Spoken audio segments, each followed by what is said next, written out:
बहुत समय पहले की बात है। एक घना जंगल था जहां हर जानवर खुद को सबसे महान समझता था, लेकिन वहीं रहता था एक नन्हा चूहा, नन्हू, जिसे कोई नहीं पूछता।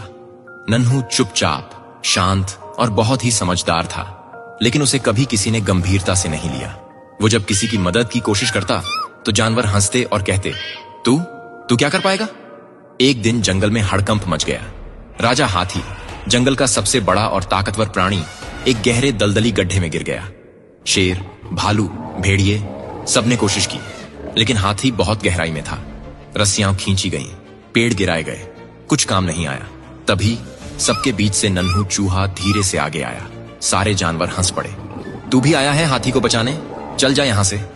लेकिन नन्हू ने कुछ नहीं कहा। उसने गड्ढे की दीवार को ध्यान से देखा। वहां एक तरफ की मिट्टी थोड़ी नम और गीली थी। उसे एक पुरानी सुरंग की याद आई जो कभी उसके दादा ने बनाई थी और जो इस दिशा में जाती थी।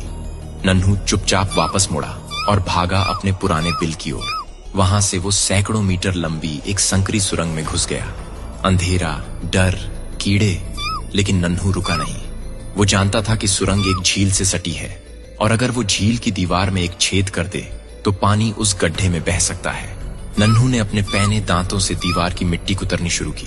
धीरे धीरे कण कण मिट्टी हटी और आखिरकार एक पतली सी धारा बहने लगी। थोड़ी ही देर में झील का पानी गड्ढे की तरफ बह गया। पानी ने गड्ढे की एक तरफ की मिट्टी गीली कर दी और कुछ ही देर में वहां ढलान बन गई। हाथी समझ गया, यही मौका है।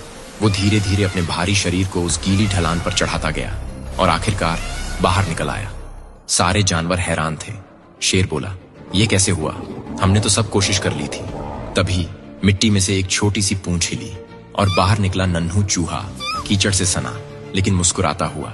हाथी ने अपनी सूंड से नन्हू को उठाया और सबके सामने कहा, ताकत से नहीं, समझ से रास्ता निकलता है और जिसे तुम छोटा समझते हो वही सबसे बड़ा काम कर जाता है।